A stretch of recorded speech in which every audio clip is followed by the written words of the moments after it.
हिंदी के स्वतंत्र इतिहास पे डॉक्टर रणबीर की एक पुस्तक 1989 में आई, हिंदी की आत्मा। उसमें उन्होंने संस्कृत से स्वतंत्र हिंदी के इतिहास को खोजने की कोशिश की है। कृपया आप उस मुद्दे पर बताएं कि कैसे वो आगे बढ़ेगी। डॉक्टर धनबीर की ये पुस्तक हिंदी की आत्मा 1989 में आई और इसमें उन्होंने कहा कि हिंदी का जो मूल संकट है उसकी अस्मिता का यानी पहचान का संकट है, और ये पहचान का संकट तब दूर होगा जब हिंदी का इतिहास स्वतंत्र रूप से खोजा जाएगा। स्वतंत्र रूप से खोजने का मतलब संस्कृत से स्वतंत्र इतिहास। आप जानते हैं कि हिंदी शब्द को जोड़ा जाता है सिंध से, सिंधु नदी से, और सिंधु नदी सिंध बना, फिर हिंद बना, फिर हिंदी में ई प्रत्यय, फारसी का ई प्रत्यय लगा और फिर जो है वो हिंदी हो गया। तो इस तरह हिंदी के इतिहास को सिंधु से जोड़ा जाता है। और आप देखते हैं कि इस देश में आर्य जो है 1500 BC में आए और 1000 ईस्वी के BC के आसपास ऋग्वेद की रचना हुई। ऋग्वेद का जो भौगोलिक सांस्कृतिक इतिहास है वो ईरान से लेकर के भारत तक है, और ऋग्वेद में ही सिंधु शब्द आता है। तो सिंधु शब्द जो है भारत में, भारतीय संदर्भ में देखा जाए तो सबसे पहले ऋग्वेद में आता है सिंधु शब्द, और सिंधु शब्द ऋग्वेद में 1000 ईस्वी पूर्व में आता है, सिंधु के रूप में आता है। लेकिन वो ईरान में जो है शाकाहा हो जाने के कारण वहाँ जो है हिंद हो जाता है। और यही कारण है कि 500 BC में 5000 BC में ईरानी ग्रंथ जरथुस्त्र ने जरथुस्त्र धर्म की स्थापना की। उसका ग्रंथ है जैन अवस्था। जैन अवस्था में आख्यान आता है कि परमेश्वर अहुर मजदा ने 15 राज्यों का निर्माण किया, और 15 राज्यों में 15वां राज्य हप्त हिंदू है। तो ये जो हप्त हिंदू शब्द आया है, ये सप्त सिंधु का जो ऋग्वेद में आया है उसी का हप्त हिंदू है, ईरानी रूप है, फारसी रूप है। ये हप्त हिंदू एक तरह हप्त हिंदू ये हिंदू का प्राचीनतम प्रयोग है देखा जाए। ये 5000 BC का है। लेकिन ये है कि हिंदी को चूंकि सिंधु से जोड़ा जाता है, इसलिए ये स्पष्ट है कि ये हिंदी जो है लगभग उतनी ही पुरानी भाषा हो सकती है जितना कि सिंधु सभ्यता है। इसलिए हिंदी के इतिहास को हम सीधे सिंधु सभ्यता से जोड़ते हैं। इस तरह हिंदी भाषा भारोपी परिवार या भारोपी परिवार की उपशाखा इंडो ईरानी परिवार से नहीं है। इसका संबंध इसका संबंध जो है भारतीय भाषाओं के परिवार से ही है। उसका भारोपी परिवार या उसकी उपशाखा इंडो ईरानी शाखा से नहीं है। इस तरह ये देखा जाता है। तो अब हिंदी का इतिहास स्वतंत्र रूप से अगर खोजना है तो हमें जो है अब हिंदी के इतिहास को संस्कृत पाली प्राकृत अपभ्रंश के इतिहास के रूप में नहीं, बल्कि उसका स्वतंत्र इतिहास जो है इन भाषाओं के समानांतर जो है खोजते हुए हमें वहां तक जाना है जहां तक वो संस्कृत से भी बहुत पुरानी भाषा सिद्ध होती है। संस्कृत से बहुत पुरानी यानी संस्कृत तो एक तरह से देखें तो 1000 BC में लगभग आई। 1000 BC में जो है आर्यों के साथ वो ऋग्वेद आर्यों के आगमन के साथ आती है, और ऋग्वेद में जो है ऋग्वेद की भाषा के रूप में सबसे पहले 1000 BC में वो दिखाई पड़ती है। तो उस समय वो वैदिक संस्कृत कहा जाता है। फिर 6000 BC के 600 BC के आसपास जो है महर्षि पाणिनि ने जो उसका व्याकरण रचा, तो फिर लौकिक संस्कृत हो गई। तो इस तरह जो है संस्कृत का इतिहास कुल मिला के 1000 BC या और लौकिक संस्कृत का 600 BC जो है। तो इसके पहले जो हिंदी का इतिहास जाता है सिंधु सभ्यता से, हम उसे जोड़ सकते हैं। इसका भारोपी परिवार, मैं फिर कहूँगा कि इसका भारोपी परिवार से या जो है उसकी उपशाखा इंडो ईरानी से इसका संबंध नहीं है।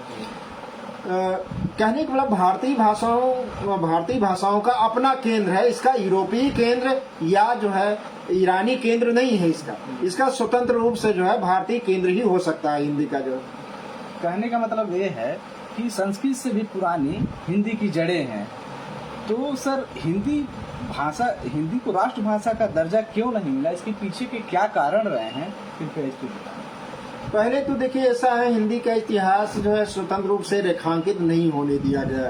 पहले कहा गया भाई संस्कृत, प्राकृत, अपभ्रंश आदि जो भाषाएं हैं भारोपी परिवार की हैं, और भारोपी परिवार के अंतर्गत जो उप शाखा है हिंद ईरानी, वो भले यूरोप से बाहर हो, एशिया में हो और भारत के पड़ोस में हो, तो हिंदी ईरानी से जोड़ा गया या इंडो ईरानी कहा जाता है, उसे जोड़ा गया। और ये कहा गया कि संस्कृत जो है प्राकृत में परिणत हो गई, और इसके बाद प्राकृत जो है अपभ्रंश में बदल गई, और अपभ्रंश जो है यानी 1000 ईस्वी से जो है फिर इसके बाद भारतीय आर्य भाषाओं का विकास हुआ। देखा जाए तो हिंदी आर्य भाषा नहीं है। संस्कृत, प्राकृत, अपभ्रंश आर्य भाषाएं हो सकती हैं, लेकिन हिंदी आर्य भाषा नहीं है। तो हिंदी का तो इनसे संबंध नहीं जोड़ना चाहिए।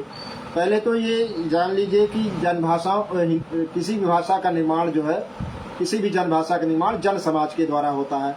एक भाषा दूसरी भाषा को जन्म नहीं दे सकती। इस तरह जो है हिंदी, संस्कृत, प्राकृत, अपभ्रंश के समानांतर हिंदी का इतिहास चलता है, लेकिन स्वतंत्र रूप से उसे रेखांकित नहीं किया गया। ये कहा गया भाई संस्कृत से संस्कृत प्राकृत में बदल गई, और प्राकृत अपभ्रंश में बदल गई, और प्राकृत से जो है फिर आधुनिक आर्य भाषाओं का जन्म हुआ। इसका समय क्या माना जाता है? संस्कृत का समय जो है 1500 BC से लेकर के 1000 BC तक माना जाता है। और इसके बाद जो है फिर प्राकृत आती है। प्राकृत का भी 1000 BC से जो है 500 AD माना जाता है। फिर अपभ्रंश 500 AD से 1000 AD।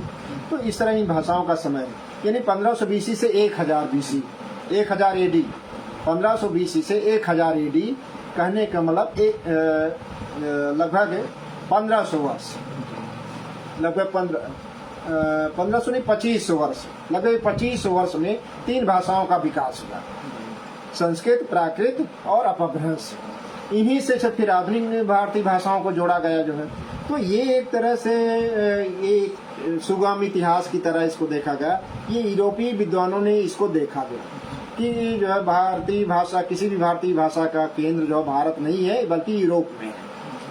और ये संभवतः इसलिए भी हुआ होगा, यूरोपीय ऐसे नहीं किए होंगे कि भारतीय भाषाओं का केंद्र भारत में खोजने के बजाय यूरोप में खोजा।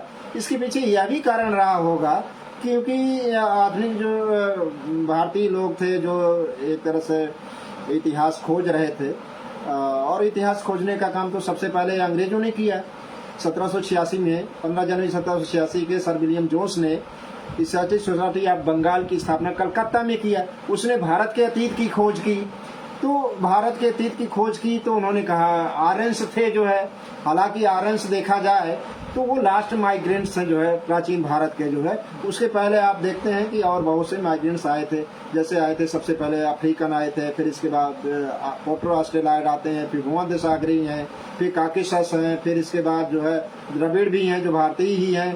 तो इस तरह जो भारतीय जनगण का निर्माण हुआ। सबसे बाद में प्राचीन भारत में सबसे बाद में आ रहा है जो है आर्यों ने संस्कृत भाषा को लाए, और संस्कृत भाषा बोलने वाले आर्यों ने आर्यों के जो आधुनिक प्रतिनिधि हैं या आधुनिक वंशज हैं, तो उन्होंने जो है एक तो एशियाटिक सोसाइटी ऑफ बंगाल ने जो भारत के अतीत को खोजा, इस इतिहास और संस्कृति के इतिहास से जो बहुत प्रभावित है। और यहाँ तक कि वो जैसे जर्मनी में आप देखेंगे शुद्ध रक्त की बात की जाती थी, तो यहाँ के भारतीय बुद्धिजीवी थे, वो भी जो है जर्मन से अपने को जोड़ते हैं, जर्मन से और पाश्चात्य से जोड़ते हैं, और एक तरह से पाश्चात्य से जोड़ते हुए वो आर्यों को विदेशी भी मानते हैं जी।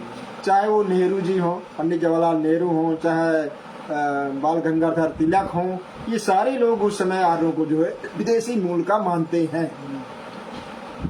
और विदेशी मूल का मानते हैं तो यह मानने के कारण ही जो है यूरोप के विद्वानों ने भी संस्कृत आदि जो आर्य की भाषा थी उसको जो है उन्होंने भारतीय मूल खोजने के बजाय, भारतीय केंद्र खोजने के बजाय विदेशी केंद्र खोजा होगा। ये हुआ होगा शायद, इसीलिए आधुनिक भारतीय आर्य भाषाओं शब्दावली का प्रयोग भी किया जाता है। हाँ, इसीलिए किया जाता है कि क्योंकि भारोपीय परिवार से संस्कृत प्राकृत अपभ्रंश को जोड़ा गया, तो इसी से जो आधुनिक भारतीय भाषाओं का भी जो है विकास हुआ या निर्माण और विकास हुआ, इसलिए उन्हें भी आधुनिक भारतीय आर्य भाषा कह दिया गया। तो भाषाओं का एक तरह से आर्यीकरण किया भाषाओं का आर्यीकरण हुआ, उनका भारतीयकरण नहीं हुआ। जी जी। हिंदी की पहचान सब क्यों नहीं बन पा रहे, जबकि उसकी अपनी मूल भाषा की पूंजी है, उसने देसी विदेशी भाषाओं को ग्रहण भी किया है, उसकी एक समृद्ध शब्दावली है, उसकी विशाल भंडार है, उसके बावजूद भी उसकी अस्मिता आज प्रश्नांकित है और खतरे में है। उसकी पहचान या अस्मिता इसलिए नहीं बन पा रही है कि पहला कारण जो हम बात कर रहे थे कि उसके स्वतंत्र इतिहास को रेखांकित नहीं किया गया।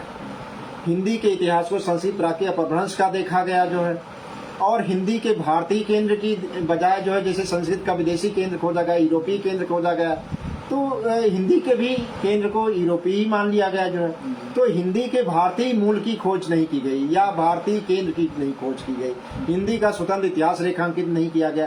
दूसरी बात जो है, देखा जाए तो भारत जो सदियों से प्राचीन काल से उपनिवेशित रहा है। आप देख रहे हैं कि इस देश के इतिहास को देखें तो 4 चौकड़ियां जो दिखाई पड़ती हैं। प्राचीन काल में आप देखेंगे कि ब्राह्मण, क्षत्रिय, वैश्य, शूद्र, ये जो है चौकड़ी है। दूसरी चौकड़ी जो है यवन, शक, कुषाण, हूण की है। तीसरी चौकड़ी जो मध्यकाल में अरब, तुर्क, मुगल, पठान, पूर्व मध्यकाल में, और फिर इसके बाद जो है आप आधुनिक समय में जो है पुर्तगाली, डच, अंग्रेज, फ्रांसीसी, तो ये 4 चौकड़ियां आती हैं। तो ये इतिहास है जो है। तो भारत जो सदियों से उपनिवेशित रहा है, तो यह कि भारत का जो मूल निवासी रहा है वो लगातार उपनिवेशित है, लगातार आंतरिक उपनिवेशवाद को, आंतरिक और बाहरी उपनिवेशवाद को झेल रहा है। तो जब ये है कि जो हिंदी भाषा बोलने वाला वर्ग ही जब आंतरिक और बाहरी उपनिवेशवाद को झेलेगा, तो निश्चित रूप से जो है उसकी भाषा भी आंतरिक और बाहरी उपनिवेशवाद की शिकार होगी। हिंदी जो है आंतरिक और बाहरी उपनिवेशवाद को लगातार झेल रही है, इसलिए उसके इतिहास, स्वतंत्र इतिहास को ना तो रेखांकित होने दिया गया, न उसकी स्वतंत्र जो है पहचान या अस्मिता प्रतिष्ठित होने दी गई। ये चीजें चली है जो है। अब हिंदी जो है फिर भी, इसके बावजूद भी हिंदी का स्वतंत्र इतिहास नहीं बनने दिया गया, उसकी स्वतंत्र पहचान नहीं बनने दी गई। इसके बावजूद हिंदी जो है सदियों से देसी विदेशी भाषाओं, जो भारत की आंतरिक भाषाएं थी, बाहरी भाषाएं थी, तो उसने आत्मसात किया। बहुत शब्दावली, देसी विदेशी शब्दावली को आत्मसात किया, अपनी मूल प्रकृति में ढाल करके अपनी भाषाई पूंजी बना लिया। इस तरह उसके पास एक विशाल शब्द भंडार है, विशाल शब्द समृद्धि है, और साथ ही अभिव्यक्ति प्रणाली भी काफी विकसित है, लेकिन पहचान नहीं बन पाई। उसके कारण जो है प्राचीन के साथ साथ मध्यकाल और आधुनिक कारण भी है। जैसे मध्यकाल में आप देखते हैं कि कबीर आते हैं, कबीर की भाषा तो पहले उनकी भाषाई पहचान पर यह कहके कि वो सतुकड़ी भाषा है, और कहने का मतलब कि उनकी कोई मातृभाषा नहीं है, वो पैदाइशी साधु हैं। तो यह है कि उनकी मातृभाषा से ही उन्हें वंचित करने की कोशिश की गई। इसके बाद कहा गया उनकी भाषा मिश्रित है। अब मिश्रित कह करके कहने का मतलब कोई एक संगठित कंपोजिट लैंग्वेज नहीं है। जबकि देखा जाए तो हिंदी की 5 उपभाषाएं हैं, उसकी अनेक बोलियां हैं। तो हिंदी भाषा खुद ही एक संश्लिष्ट और सामाजिक भाषा है, यानी भाषाओं का संसार है। तो कबीर की भाषा भी जो है कई भाषाओं से प्रभावित थी जो है, और वो चूंकि जो है संचरणशील संत थे, और उस उत्तर भारत के जितने आप देखेंगे, उत्तर प्रदेश है, मध्य प्रदेश है, उधर राजस्थान, पंजाबी, ये सारे क्षेत्र में वो घूम घूम करके जो है अपनी विचारधारा का प्रचार करते थे। तो इस तरह उनकी भाषा जो है काफी संस्कृत सामासिक हुई और समृद्ध हुई जो है। और उन्होंने कहा भी है कि मेरी भाषा जो है संस्कृत से संबंध नहीं है, संस्कृत जो है एक ठहरे हुए जल के समान है, और मेरी भाषा जो है जन समाज में प्रवाहित होने वाली भाषा है। तो उन्होंने संस्कृत में जो है अपनी असमर्थता जाहिर की कि मैं अपनी बात संस्कृत में नहीं कह सकता हूँ, मैं अपनी बात जनभाषा में ही कह सकता हूँ। एक बात और थी कि मध्यकाल में जो सत्ताएं थी, तो आप देखेंगे कि इस्लाम की सत्ता तो थी ही, लेकिन आंतरिक सत्ता जो है दुजों की थी, और बाहरी सत्ता जो है राजनीतिक सत्ता जो इस्लाम की थी। लेकिन आप देखेंगे कि इस्लाम की भाषा फारसी थी, फारसी की सत्ता थी, और दूसरी तरफ जो है दुजों की जो भाषा थी संस्कृत थी। तो एक तरह से संस्कृत और फारसी की सत्ताएं थी। ऐसे में जो है जन भाषाएं उपेक्षित थी। लेकिन ये संतों ने जो है, जो आंदोलन आप देखते हैं अखिल भारतीय था, बहुत से संत आते हैं, उन संतों ने जन भाषाओं को जो है, जो उपेक्षित थी, संस्कृत और फारसी के समानांतर उपेक्षित भाषाएं थी, उन भाषाओं में रचना करके उन्होंने इन जनभाषाओं को साहित्यिक प्रतिष्ठा प्रदान की। लेकिन यह कि फिर वही सवाल कि आखिरकार हिंदी की प्रतिष्ठा क्यों नहीं बन पाई। आधुनिक समय में भी इसके कारण है। आधुनिक समय में आप देखते हैं, एक तो देवनागरी लिपि का आंदोलन चला, गोरक्षा का आंदोलन चला, फिर हिंदी आंदोलन आता है, और हिंदी आंदोलन से जुड़े हुए 3 विद्वान हैं। एक तो राजर्षि पुरुषोत्तम दास टंडन है, दूसरे जो कन्हैयालाल माणिकलाल मुंशी हैं, तीसरे सेठ गोविंद दास है, डॉक्टर रघुवीर भी हैं। ये सारे जो है लोग हिंदी आंदोलन से जुड़े थे। तो हिंदी आंदोलन जब चला जो है, एक तरफ जो है हिंदुस्तानी का आग्रह था, गांधी जी हिंदुस्तानी को महत्व दे रहे थे, जो एक तरह से हिंदी उर्दू का जो है आम फाम जो है बोलचाल का रूप था, मिश्रित रूप था जो है। तो हिंदुस्तानी जो है एक आम बोलचाल की भाषा थी, हिंदी उर्दू मिश्रित आम बोलचाल की भाषा थी, आम फाम की भाषा थी। गांधी जी इसको महत्व दे रहे थे।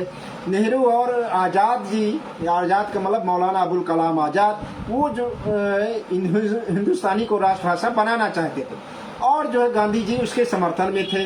लेकिन ये अखिल भारतीय कांग्रेस की ही एक सभा में हिंदी समर्थक यानी संस्कृत हिंदी के समर्थक और हिंदुस्तानी के समर्थक दोनों के बीच जो है एक वोटिंग हुई, यानी मतदान हुआ जो है। और उसमें आप देखेंगे कि एक बड़ा ये मतदान बहुत रोचक है और बहुत निर्णायक भी है। उस मतदान में हिंदी के पक्ष में यानी संस्कृत हिंदी के पक्ष में 78 मत पड़े और जो है हिंदुस्तानी के पक्ष में 77 पड़े। केवल 1 मत का अंतर था। ये बहुत ही जटिल जो है प्रक्रिया थी और ये बहुत निर्णायक भी सिद्ध हुई। हिंदी आंदोलन के लोगों की ही बात चल पाई और हिंदुस्तानी जो है फिर पीछे चली गई, पृष्ठभूमि में चली गई। एक बात और मैं बताना चाहूंगा कि हिंदी उर्दू का जो विवाद हुआ था, हिंदी उर्दू केवल विवाद मात्र नहीं था, बल्कि हिंदू मुस्लिम दोनों जो है अपनी अपनी भाषाओं के माध्यम से अपने वर्चस्व को स्थापित करने का संघर्ष कर रहे थे। यानी हिंदी अगर हिंदुओं के वर्चस्व के संघर्ष का औजार थी, तो एक तरह से उर्दू जो है मुसलमानों के वर्चस्व की अस्त्र बन गई थी। तो इस तरह हिंदी उर्दू विवाद जो है वो हिंदी हिंदुस्तानी के विवाद के रूप में आया और हिंदुस्तानी जो है फिर पीछे चली गई, पृष्ठभूमि में चली गई और हिंदी यानी संस्कृत हिंदी आगे आ गई जो। और इसी को आगे फिर सरकारी स्तर पर भी जो है इसी हिंदी को यानी संस्कृत हिंदी को महत्व दिया गया। आपको ये याद होगा आचार्य महावीर साहब द्विवेदी ने जो है साधारण जो है आम बोलचाल की भाषा को महत्व दिया था, संस्कृत हिंदी के पक्ष में नहीं थे। लेकिन आचार्य शुक्ल जैसे जो हिंदी के साहित्यकार हैं, उन्होंने संस्कृत हिंदी की पक्षधरता ही ग्रहण की थी।